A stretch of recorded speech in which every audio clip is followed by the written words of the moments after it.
ಬಹುಶಃ ನಾನು ಮಂಡ್ಯ ಜಿಲ್ಲೆಯ ಜನತೆಯ ಬಗ್ಗೆ ಏನು ಹೇಳಬೇಕಾದಿಲ್ಲ. ಇವತ್ತೇನಾದರೂ ಕರ್ನಾಟಕ ರಾಜ್ಯದಲ್ಲಿ ಅತ್ಯಂತ ಅಪ್ಪಟ ಕನ್ನಡ ಭಾಷೆ ಅಂತಕ್ಕಂಥದ್ದು ಉಳಿದಿದ್ರೆ ಬೆಳೆದಿದ್ರೆ ಅದು ಈ ಮಂಡ್ಯ ಜಿಲ್ಲೆ ಅಂತಕ್ಕಂಥದ್ದನ್ನ ಹೇಳ್ತಕ್ಕಂಥದ್ದು ಅತಿಶಯೋಕ್ತಿ ಅಲ್ಲ ಅನ್ನೋದು ನನ್ನ ಅಭಿಪ್ರಾಯ. ಇವತ್ತು ಹಲವಾರು ಸಾಹಿತಿಗಳು ಸಾಹಿತ್ಯ ಆಸಕ್ತವನ್ನು ಹೊಂದಿರತಕ್ಕಂಥವರು ಕಳೆದ 2 ದಿನಗಳಿಂದ ಹಲವಾರು ವಿಚಾರಗೋಷ್ಠಿಯಲ್ಲಿ ಭಾಗವಹಿಸಿ ತಮ್ಮಗಳ ಒಂದು ಸಾಹಿತ್ಯ ಲೋಕದಲ್ಲಿ ಕನ್ನಡ ಭಾಷೆಗೆ ಒಂದು ಶಕ್ತಿಯನ್ನು ತುಂಬತಕ್ಕಂಥ ನಿಟ್ಟಿನಲ್ಲಿ ಅತ್ಯಂತ ಉಪಯುಕ್ತವಾದಂತಹ ರೀತಿಯ ವಿಚಾರಗೋಷ್ಠಿಗಳಲ್ಲಿ ಭಾಗವಹಿಸಿ ನಾಡಿಗೆ ಸಂದೇಶವನ್ನು ಕೊಟ್ಟಿದ್ದೀರಿ. ತಮ್ಮೆಲ್ಲರಿಗೂ ನನ್ನ ಹೃದಯ ತುಂಬಿದ ಕೃತಜ್ಞತೆಗಳು, ಅಭಿನಂದನೆಗಳನ್ನು ಸಲ್ಲಿಸಲಿಕ್ಕೆ ಬಯಸ್ತಾ ಇದ್ದೇನೆ. ಇವತ್ತು ಈ ಒಂದು ವೇದಿಕೆಯ ಮೇಲೆ ನಾನೊಬ್ಬ ಕೇಂದ್ರದ ಮಂತ್ರಿಯಾಗಿ ನಿಮ್ಮ ಮುಂದೆ ನಿಂತಿಲ್ಲ.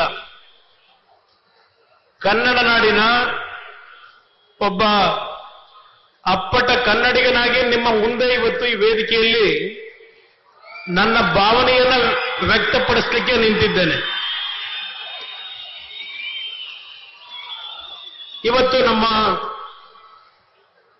ಸಾಹಿತ್ಯ ಸಮ್ಮೇಳನದ ಸರ್ವಾಧ್ಯಕ್ಷರಾಗಿ ಇವತ್ತೇನು ನಮ್ಮ ನಾಡೋಜ ಗೋರು ಚನ್ನಬಸಪ್ಪನವರು ಹಿರಿಯರೇನಿದ್ದಾರೆ ಅವರು ಮೊದಲನೆಯ ದಿನದ ಉದ್ಘಾಟನಾ ಸಮಾರಂಭದಲ್ಲಿ ಸುದೀರ್ಘವಾಗಿ ಅವರ ಭಾವನೆಗಳನ್ನ ಈ ಒಂದು ಗೌರವಯುತವಾದಂತಹ ಸ್ಥಾನದಲ್ಲಿ ಆಸೀನರಾಗಿ ಸರ್ಕಾರಗಳಿಗೆ, ಅಧಿಕಾರಿಗಳಿಗೆ ಮತ್ತು ನಾಡಿನ ಜನತೆಗೆ ಯಾವೊಂದು ಸಂದೇಶವನ್ನು ಕೊಟ್ಟಿದ್ದಾರೆ ಆ ಒಂದು ಕಿರು ಹೊತ್ತಿಗೆ ನನ್ನ ಕೈನಲ್ಲಿ ಈಗ ನಮ್ಮ ಸಂಘಟನಾಕಾರರು ಕೊಟ್ಟಿದ್ದಾರೆ. ನಮ್ಮ ಅಧ್ಯಕ್ಷರು ಹಲವಾರು ವಿಷಯಗಳನ್ನ ಈ ಒಂದು ಕಿರು ಹೊತ್ತಿಗೆಯಲ್ಲಿ ಏನು ಹೇಳಿದ್ದಾರೆ, ಭಾಷೆ, ಶಿಕ್ಷಣ, ಪರಿಸರ, ಮಹಿಳಾ ಸಬಲೀಕರಣ, ಪ್ರವಾಸೋದ್ಯಮ, ಅರಣ್ಯ, ಪರಿಸರವನ್ನು ಯಾವ ರೀತಿ ಇಡಬೇಕಾಗಿದೆ, ಎಲ್ಲದರ ವಿಷಯಗಳನ್ನ ಇದರಲ್ಲಿ ಕ್ರೋಢೀಕರಿಸಿ ಅದರ ಜೊತೆಯಲ್ಲಿ ತ್ರಿಭಾಷಾ ಪದ್ಧತಿಯನ್ನ ನಾವ್ಯಾರು ಇವತ್ತು ಪ್ರೋತ್ಸಾಹವನ್ನು ಕೊಡ್ತಕ್ಕಂಥದ್ದಲ್ಲ, ದ್ವಿಭಾಷಾ ಭಾಷೆಗೆ ಮಾತ್ರ ಸೀಮಿತವಾಗಿರಬೇಕು ಅಂತಕ್ಕಂಥದ್ದು ಎಲ್ಲವನ್ನ ವಿವರಣೆಯನ್ನ ಕೊಟ್ಟಿದ್ದಾರೆ.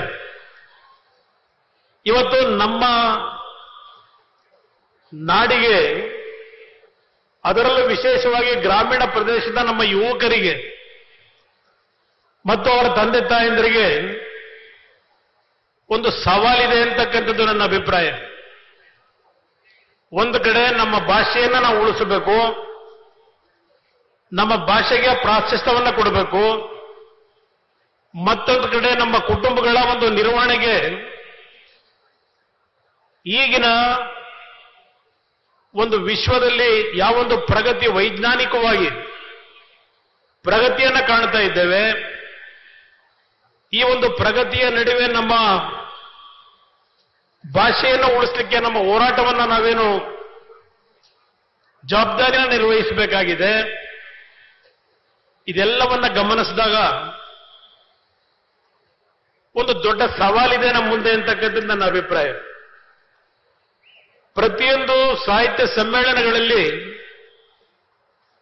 ನಮ್ಮ ಭಾಷೆಯ ಮೇಲೆ ಆಗ್ತಾ ಇರತಕ್ಕಂಥ ಒಂದು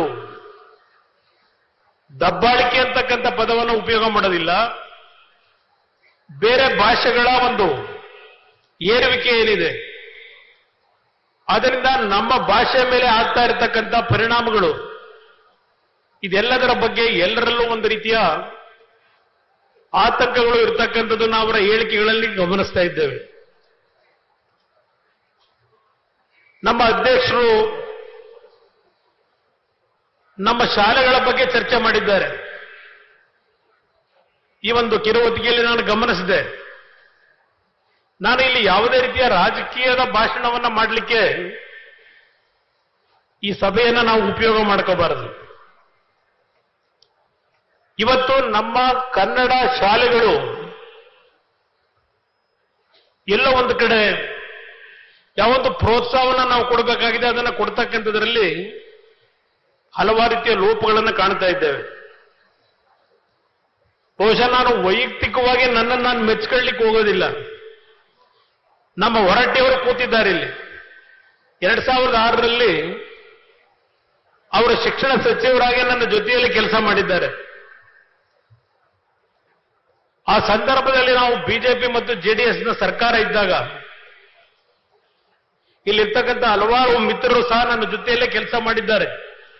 ಅವತ್ತಿನ ದಿನಗಳು ಏನಿತ್ತು ಅನ್ನೋದು ನಮ್ಮ ಗಮನದಲ್ಲಿದೆ.